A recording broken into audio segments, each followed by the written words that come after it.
Hey guys, thanks for watching. Thanks for listening. This is your host Thomas Sire from On the Hot Podcast. Today, this is going to be a solo episode, just your host only. This episode will be coming on all four of our platforms, our Instagram account, our Facebook account, our YouTube account, and our Apple Podcast account. So before we get started today, this will be episode number 75 for you guys today. This is just a small milestone for hopefully things to come for this podcast moving forward.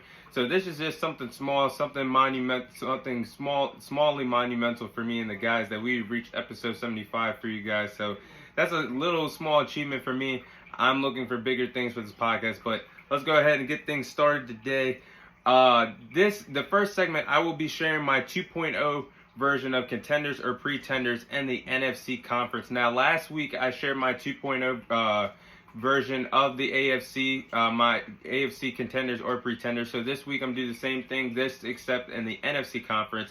So it's going to be the same rules as last week. The same rules will be applied for this segment. NFC teams that are at 500 or above 500 currently will be the teams that I will be discussing that are Contenders or Pretenders at this moment. So let's start with the hottest division in the NFC, which is the NFC East. Let's talk about the Philadelphia Eagles. They are legit contenders, legit as anybody in the National Football League at this moment. They are the only undefeated team in the National Football League heading into Week 10. They sit at a perfect 8-0.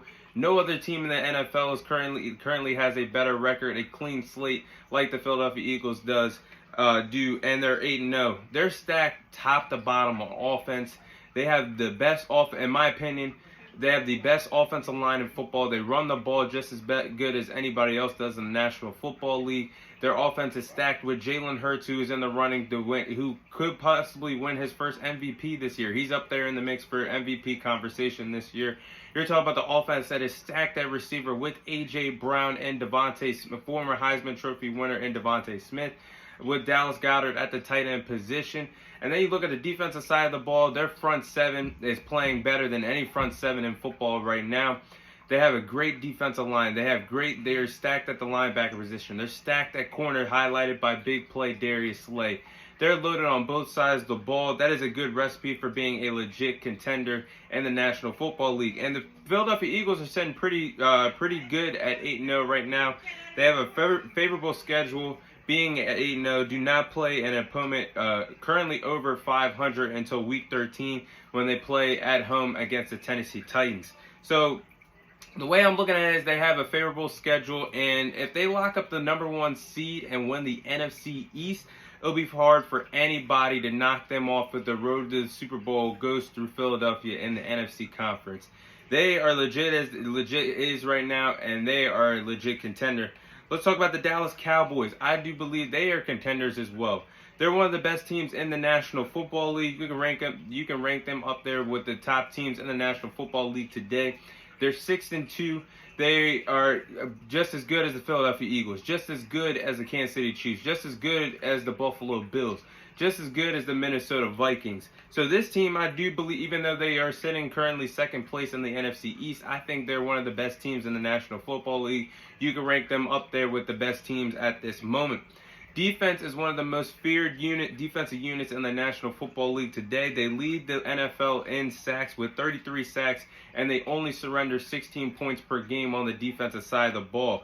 So they're starting to become a balanced football team. You've seen during their hot streak when Dak Prescott was missing time due to his finger injury, when Cooper Rush was there, the team was not balanced. It was mainly built for the defense to hold the opposing offense while the offense does their thing and score as many points as they can. Now they're starting to become a balanced team on offense and defense, and this is the first time they have been balanced in years. We're talking about Dallas Cowboys teams that have lacked a good defense. We've seen that over the years where 2016 when Dak Prescott and Ezekiel Elliott were in their rookie year. They could have went on a poised run, but the defense wasn't as strong. You're talking about the 2014 Dallas Cowboys team with Tony Romo, DeMarco Murray, Dez Bryant, Jason Witten. They were stacked on offense, but weren't a balanced team and did not have a good defense. This is the first time in a long time that they are balanced with an offense and a top 5 defense. So that is the key recipe if you want to win a championship and compete for a championship. The Dallas Cowboys had that this year. I think the offense is going to take off in a new direction now that Dak Prescott is back. We're seeing the growth on the offensive side of the ball. They nearly put up 50 points nearly 2 weeks ago against the Chicago Bears. So this offense is starting to take a turn for the best. Defense is looking pretty good as well.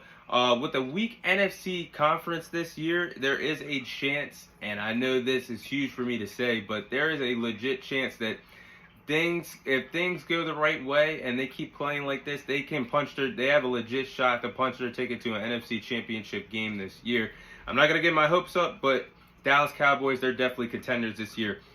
And let's talk about the New York Giants, who are currently 6-2. They're contenders, but they're slightly contenders. When I say slightly contenders, they are contenders by the hair on my chinny chin. That's how close they are from being a contender or a pretender to me. But at the moment, you have to say they are contenders. They have been the biggest surprise in football today and this NFL season.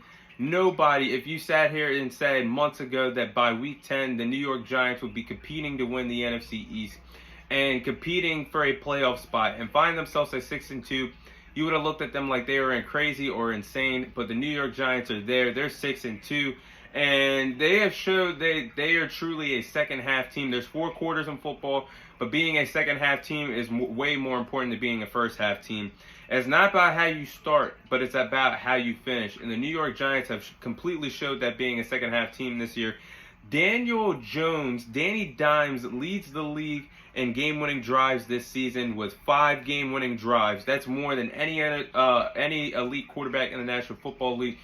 When you're talking about Josh Allen, Patrick Mahomes, Joe Burrow, Tom Brady, any elite guy, Daniel Jones has more game-winning drives than any of these guys, and that's very surprising. They're a really well-coached team out there in New York by Brian Daboll, making a statement in his first year with the New York Giants. This was supposed to be a rebuilding year, but he's doing one heck of a job with this franchise. As of today, they can hang and compete with anybody in the National Football League, which makes me have to sit here and say that they really are contenders. New York Giants, I think they're a legit team. Let's move on to the NFC North, where we have the Minnesota Vikings. I believe they are contenders. I think, realistically, this is the most disrespected 7-1 team in NFL history. There's no headlines about them whatsoever. Analysts on a weekly basis don't cover how the Minnesota Vikings are getting things done and why they are sitting pretty in the NFC North at 7-1. This is the best start that the Minnesota Vikings have had since 2009, when Brett Favre, Adrian Peterson, Percy Harvin were there. Jared Allen was out there for the Minnesota Vikings. When they went all the way to the NFC Championship that year against the New Orleans Saints, lost that game. But this is the hottest start that they've had since 2009, since those days. So the Minnesota Vikings have completely showed they can flip the script this year. Definitely were on the side of one-score games last year. Last year they went 6-8 in games decided by one score. Now they find themselves 6-0 in one-score games this season. That's an incredible turnaround of games decided this year. That's a good thing that they're on the other side of the fence of this. That's why they did not make the playoffs last year, and they were losing a lot of games last year because they couldn't finish. But debatably, I think they do have the second best offense in the NFC behind the Philadelphia Eagles. They have Kirk Cousins, who has flipped the script as well. This is the best I've ever seen Kirk Cousins. You could talk about how he has flipped the script on the field and off the field as well, putting on a chain, partying shirtless on that jet back to Minnesota after beating his former team in the Washington Commanders last Sunday. Kirk Cousins looks like a rejuvenated guy late in his career. Dalvin Cook, one of the most physical running backs in the National Football League. You have Justin Jefferson, Adam Thielen at the wide receiver position. Now they have TJ Hockenson, their brand new toy, at the tight end position. So this offense, to me, is the second best offense in the NFC conference as we speak. And if they keep this up, I said before the season started, I predicted that they would win the NFC North. They definitely are the best team in the NFC North, and they're not going to lose this lead that they have in the division. It's a wide gap between them and the Green Bay Packers right now. If they keep this up, they're going to find themselves as NFC North champions, and they could find themselves hosting at least 2 playoff games in the NFC. So this team could be a real threat come January if they keep up this momentum and keep up this good style of play on offensively and defensively. So I think the Minnesota Vikings are true contenders as well. Let's talk about let's go to the NFC West and talk about the Seattle Seahawks.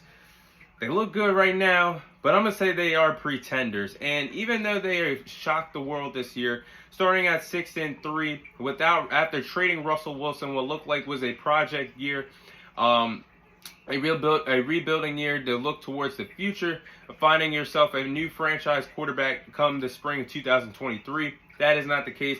The Seattle Seahawks find themselves at 6-3, first place in the NFC West, but I just don't believe that they will win the NFC West and come down the stretch and pull it out and win this division. And good things come to an end, but good things come to an end, but I just don't see them holding on to this momentum. They're 6-3 right now, but I just don't see them winning this division. I think San Francisco is the team that will win this division. But the only way they can host a playoff game is winning this division. And if they are the 7th seed, being forced to play on the road, or a 6th seed, I don't see them beating anyone on the road. When you're talking about the Philadelphia Eagles, you got to go to Philly, play them on the road in a playoff game. I just don't see that happening. The Dallas Cowboys, you got to go on the road, play them in a playoff game. I just don't see that happening. San Francisco 49ers, you got to go on the road. The San Fran, your divisional rival, I just don't see that happening. Minnesota Vikings, I don't see that happening either. So their best bet to even be contenders is to win this division. I just don't see that happening. And I don't see them beating anybody on the road in the playoffs if they get in. But the future is bright for this team. I do believe that things will look bright for the future, whether Geno Smith is their starting quarterback or not, or they draft a guy in the draft next spring. The future is bright for this team, but I just see them being a first-round exit, nothing more, nothing less. So therefore, they are pretenders. And then we have the San Francisco 49ers, who are contenders. This team is loaded. As long as this team is loaded, they will be contenders. They have one of the best rosters in football today. Just like the Philadelphia Eagles, they are stacked on offense. They are stacked on defense. They're stacked at any position on the team. Stacked at the quarterback position. Actually, not. Let me take that back. They're not stacked at the quarterback position, but they're stacked at the running back position. They're stacked at the receiver position. They're stacked on the D-line. They're stacked at linebacker with Fred Warner. Nick Bosa on the defensive line as well. They're stacked at cornerback, safety, and free safety. So this is one of the best teams in the National Football League. They have the experience to go on big playoff runs. We've seen them go on a big playoff run in 2020 when they played in the Super Bowl against the Kansas City Chiefs, who were just one throw away from winning the Super Bowl. And then, who could forget I wish I could forget, but last year's playoff run when they were the 6th seed, went into Dallas, beat the number 3 seed team at home, on the road. Then they went on to Lambeau Field, beat the number 1 seeded Green Bay Packers on the road. Found themselves in the NFC Championship, being the 6th seed in the conference. So this team can win at home. They can win on the road. They have the playoff experience. I'm not a fan of Jimmy Garoppolo. I do believe he is a system guy. But as long as he's in Kyle Shanahan's offense, he's going to look like $1 million. He's going to look like an elite guy because he's just going to keep winning. And he has a 5-2 record in the playoffs under Kyle Shanahan. So as long as this team is stacked top to bottom, as long as Kyle Shanahan is there as the leader with the San Francisco 49ers, they will always be contenders because of the fact they have the playoff experience, winning on the road and winning at home. And they went to a Super Bowl not too long ago. So that is all my contenders or pretenders in the NFC Conference, my 2.0 version of this list. That is all the teams that I believe are contenders or pretenders in the NFC Conference today.